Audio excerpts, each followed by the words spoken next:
Hello everyone, my name is Clantis and welcome to the clan. So without further ado, let's get into this video. But before we get into the video, please guys do me a favor by smashing the like button. We are not doing it, guys. We're sleeping. We are sleeping. Not even 500 subscribers. Oh, come on guys, please. Let's rise this one more time. I beg y'all. 1,000 is the goal. 1,000 likes, that's all. And if you are watching from outside being subscribed to the channel, what are you waiting for? Please consider subscribing and smash the like button. No, smash the bell notification so that you get notified every time I upload a new video. So now with all that administration aside, let's go to the Gauteng High Court, the most anticipated trial in South Africa, the Senzo Meyiwa murder trial within a trial.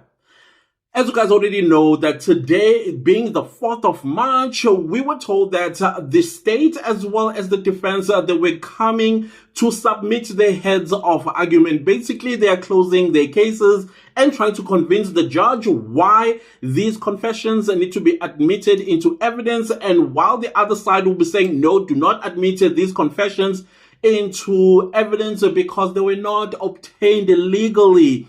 Of course, you guys already know the principles of getting these confessions to be admitted. They need to be freely done, voluntary done, as well as no undue duress that was bestowed upon the people that confessed, etc. and so on. And you guys, we already seen some witnesses taking the stand, and they have said some things where some of us felt like, okay, the defense is going to call them. The defense is going to call them. The defense is going to call them. And then the defense does not call them. One of those witnesses, I had hoped that the defense were going to apply or have them subpoenaed to come to the Gauteng High Court and basically testify that on this particular day when Muzi Sibiya was detained at our police station, I'm the one who filled in the OB.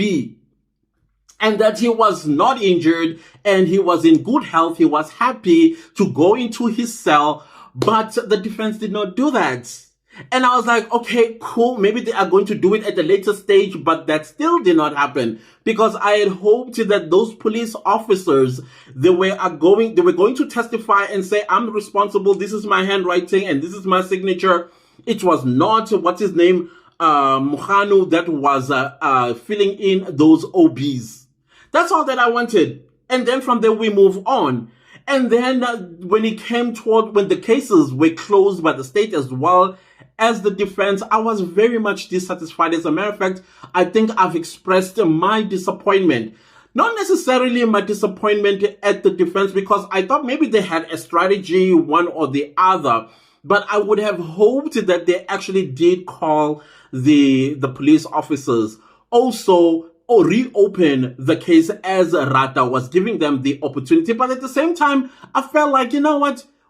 Judge Rata has showed us that we cannot necessarily trust him, especially if the state makes a mistake about one thing or another. So I thought maybe rather the reason why he was pushing for the reopen of the cases on both the defense and the state is because he wanted to give tips to the state that, listen, you guys made a mistake here, fix it in this reopening of your case. But today, once again, when it all came through, it took about an hour before we saw any movement in the Gauteng High Court. I'm not quite sure what was going on in the background, but we came back and then we found out that accused number one, being Muzi Sibiya, he basically got Mr. Ramusipili packing his bags. I'm not sure if you call that a firing or termination or whatever it is that you want to call it. But the nice thing about this is that it was presented before the court, and the court did ask Mr. Sibiya if this is exactly what he wanted, and he confirmed that indeed he is now taking on Mr. Mngomezulu as his legal representative in this trial, within a trial, as well as the main trial. Then we were like, okay, what's going on? What's going on? Then Mr. Mngomezulu then dropped a bombshell as far as I'm concerned. Now, if we all remember that Mngomezulu has been after by the MPA regarding an incident that took place between him and his wife. And then we know that according to the wife, she did go and withdraw the matter in 2022. And then we learned in between, allegedly, that the daughter has been approached by the MP, allegedly, to testify against her father. And she said no, allegedly. And I think at this point in time, the MPA's hand feels tied, or whatever the case might be. They feel like maybe they will not secure a conviction if they do prosecute Mr. Mngomezulu. I do not know. But now we come today and we hear that the Legal Aid Board is not going to pay Mngomezulu for the work that he has done thus far, representing accused number 1 and accused number 2 since he started. And I'm thinking to myself, oh my goodness, that's a lot of money. That is a lot of money. And I was like, okay, they're trying to break down Mr. Mngomezulu to a point where he basically abandons this entire case. And he did say, when that email came through from the Legal Aid Board, he was busy typing his heads of argument, but he stopped.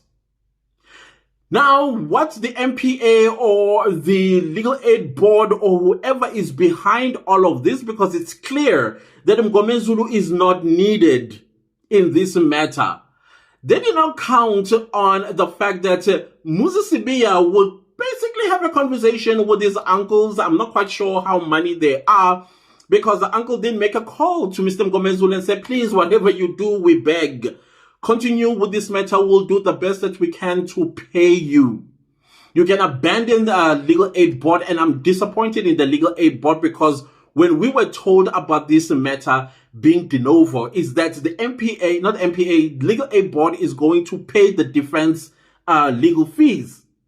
So irrespective of who the defense brings on board, the Legal Aid Board was going to pay those attorneys.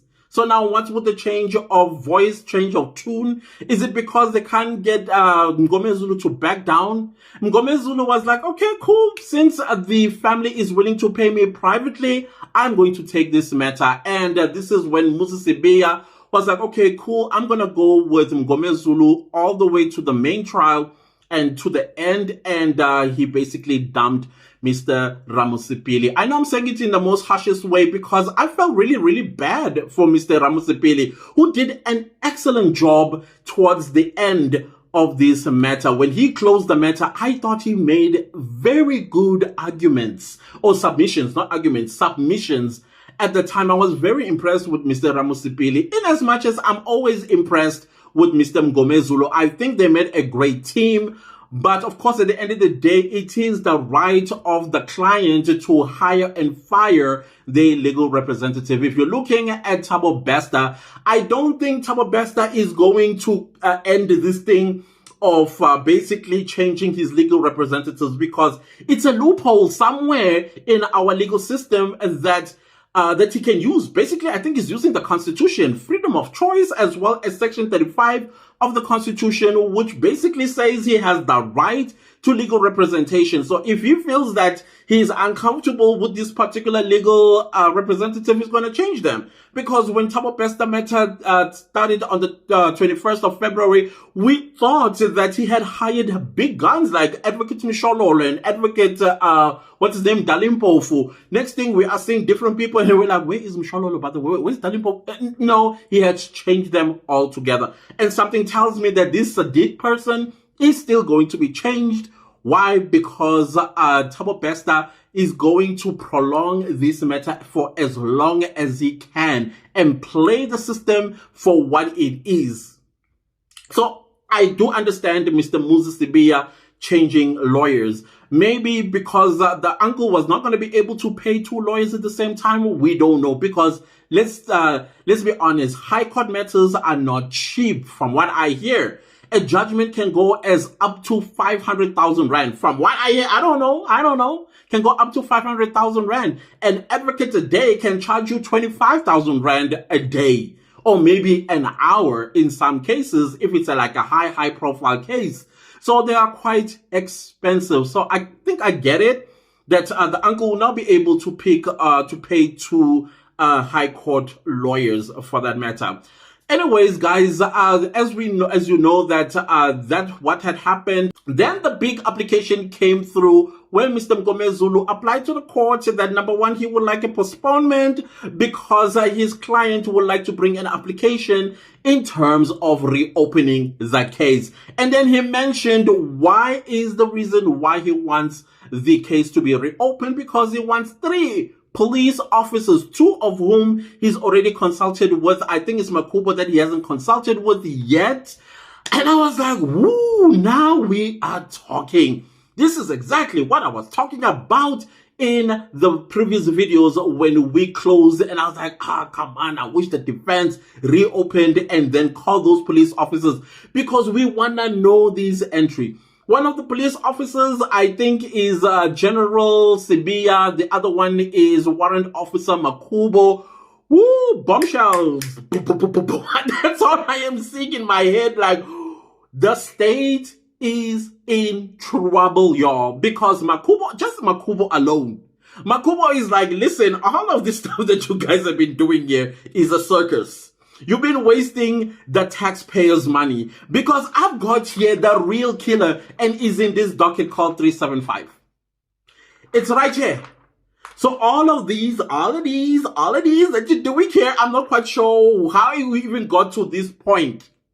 So this is an ace up Baloy sleeve, and I thought it's not one ace up his sleeve. Even the general, who was not even working for the SAPS allegedly when he visited Musisibia in 2019. So who were you? What capacity were you there for? And therefore, this kind of like gives an impression that there was under duress for Sibia to make this confession.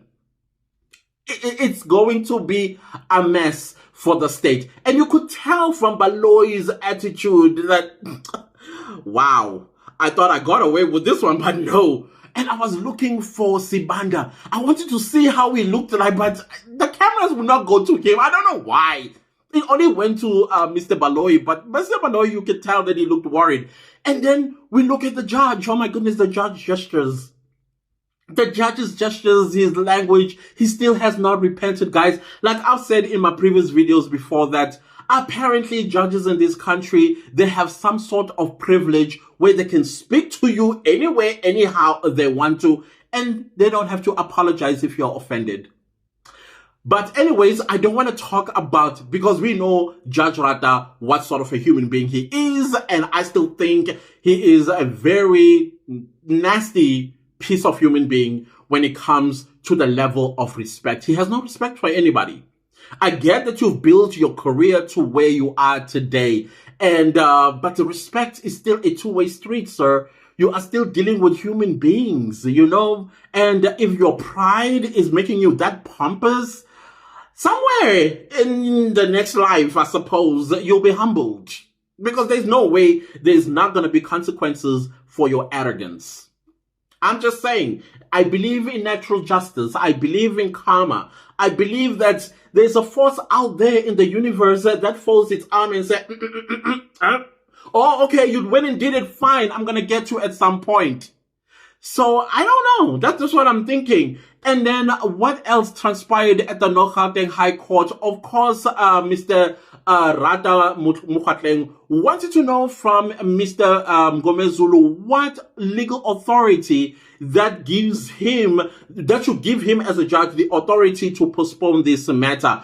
Apparently, once the cases have been closed, there is no law that provides that they can be reopened once they have been closed. And then he gave an example, or at least he challenged Mr. Mgomezulu to go read on a postponement matter that took place in Southwest Africa, which is Namibia today. I'm not quite sure when that case took place, but okay, if it's authority that ties his hand or binds him, I don't think it does bind him though. I think that court is an inferior court that took that decision, unless that decision was taken in the Cape High Court. That means that it's influential to Judge Rata. I think he knew that it's not influential or binding to him to bend backwards, as he said. That is why he granted the postponement until Wednesday. And he was adamant about Wednesday that that is enough time for Mr. Mgomezulu to consult, as well as consult the witnesses, and also probably even subpoena them, as well as prepare his heads of argument. I was like, Wednesday is a short little time for all of this to happen, but okay, fine. What I'm happy about is that this matter has been reopened, and then we can get Makubo, Sibiya, and the other one, which I cannot remember who. I'm so sorry, guys. I'm sweating. I think I have like high fever. Oh, it's hot. One of the two. I can't feel it myself these days anymore. But anyways, we are not there. So that is exactly what transpired in the High Court. I know that I'm leaving something else behind. Guys, I just came back from a YouTube meeting. So my mind is a little bit fried. I thought there's no meeting today, but I forgot there's a meeting. But anyways, guys, that is what is important that I want to bring to your attention. Of course, from what I also observed, I could be wrong with this one, Mr. Mgomezulu did not consult with his fellow defense team because they looked like they were caught off guard.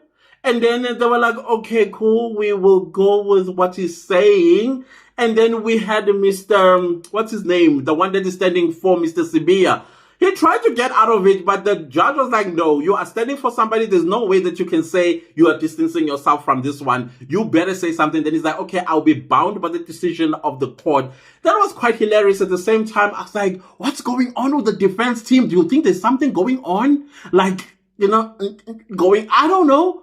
Or maybe, what's happening? What's happening? I will be very interested I wish I was a fly on the wall to understand the dynamic that is going on, because I've noticed these changes towards the end of this trial.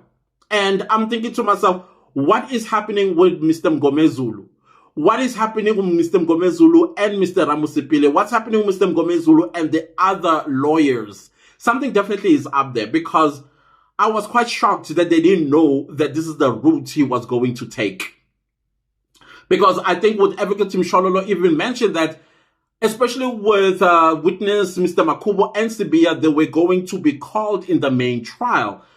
So for me, I'm thinking that because Mr. Sibiya was there when, Sibiya was arrested and brought to whatever police station, they are going to just check on the OB books, especially with that other gentleman, which I forgot his name. It's all about the OBs. And the main trial, this is when 375, I think 375 is going to be introduced here in this reopening of the case.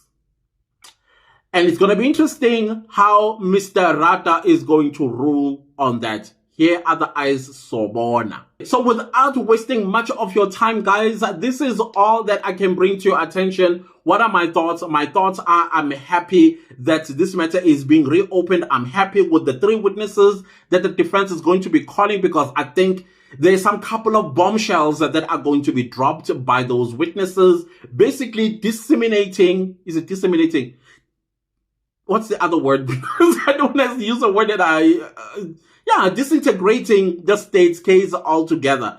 It could mean the same thing. I don't know. English, you know, sometimes it does deplete, even though I'm a coconut. But anyways, guys, thank you so much for watching. If you like the video, give it a like. If you didn't like the video, give it a like. Anyways, do subscribe to my YouTube channel. And don't forget to click the bell notification so that you get notified every time I upload a new video. Thank you so much to everybody that's super thanking the channel. You guys are the best. Thank y'all for the super stickers and super thanks that you guys purchased on the live on Sunday. I appreciate you guys so very much. May you be blessed abundantly. Honestly speaking, you and your generations and their generations. Thank you so much. Yeah, it's a blessing from me. Every time when they are living lavish lifestyle, that's a blessing from me. Because why? Your forefathers, they paid me to do what I do, which I love doing what I do. Thank you guys very much for that. On a serious note, also, guys, do not leave without leaving me a comment down below and let me know, what did you observe today? What shocked you? What made you happy? What do you think the outcomes are going to be going forward after these 3 witnesses' testimony? It's going to be interesting, actually. And also, don't forget to share this video far and wide. Also, I'll see you next time with a new video. Goodbye.